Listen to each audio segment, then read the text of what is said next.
Drove along the streets of San Francisco and shared our impression of the past day. We were preparing for the day to come. We knew from personal experience the effect that Kabbalah has by repeating the same question day after day. But they no longer come from the mind, they come from the heart. One begins to search for the middle line that Rav had described, the middle line within, and it's not easy. And so it happened. Barry, the American writer, wanted to start the discussion smooth by the book, but instead he was confronted by Dr. Wolf's fiery personality. I started reading this, so I'd like to stop for a minute and just, are you a practitioner of this observings of the 6 or more senses? Can you talk about your experiences in that world? I would like to learn from you what you're talking about. Otherwise it's just all gas. No. No, he doesn't want Because it doesn't have the same sense and the same reminiscence. You can't just throw that at me and say, accept it, this is the way it is, I'm Kabbalah, that's what it teaches you, and if you just do this, you'll be, I'm not, that's bullshit to me. I'm not going to accept that. Please answer this. So please allow him to talk. Sure.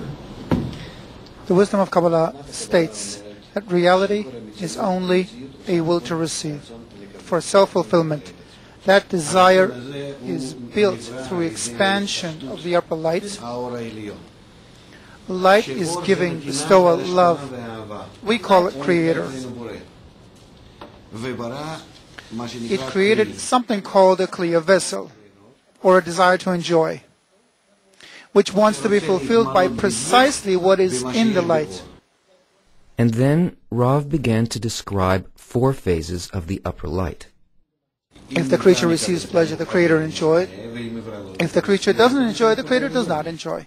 We must give full credit to the scientists. They sat, listened, took notes, and began to understand. The fact that they were open was a testimony to them being genuine scientists. Then Dr. Wolf raised another question. You laid it out beautifully, but I want to understand better.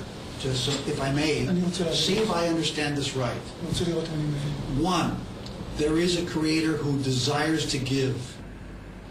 Yes? You can? Okay. So the giver gives to a dummy. Okay. A dummy. It's just a golem. Gives to a golem. Right? Okay. Now the next thing, from 2 to 3, what happens there? In state 2, it begins to feel the giver itself, its nature. In stage 2, the golem is coming alive. Is that what's happening? And everybody joined in the discussion. It requires a threshold of light Dr. William Tiller. to spontaneously generate consciousness. Entrance of the light and its departure builds these impressions, these vibrations in the Kli, in the consciousness. Dr. Jeffrey Satanova. As it turned out, this was not his first encounter with Kabbalah. The Ramchal talks about the world having a deterministic and an indeterministic component, and also about some human beings just having no place whatsoever. I'm referencing that from his book, Derech Hashem. Ramchal was one of the greatest Kabbalists. Ramchal taught Kabbalah. He was thrown out of his city. He was boycotted. Derech Hashem, the path of God, is a path of 10 sfirot. The entire spiritual ladder is divided into 10 parts. Even the first part in this ladder is already above the barrier. A tornado swept over San Francisco that evening, but we didn't notice it. We felt that we were close to finding a common language, but there were clashes to come. Back at the lecture,